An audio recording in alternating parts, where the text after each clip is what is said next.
Hello viewers, welcome to Happy Streamers. In this video, I'll show you how to get blue check or get verified on Instagram. First go to Instagram, then from the bottom right corner, click your profile.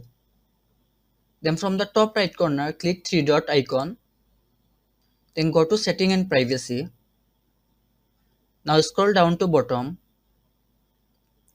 select account types and tools.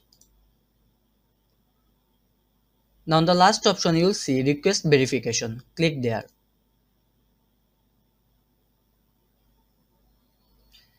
Now write your full name, your document type. You have to add a document, professional document like driving license, passport, an ID card, etc.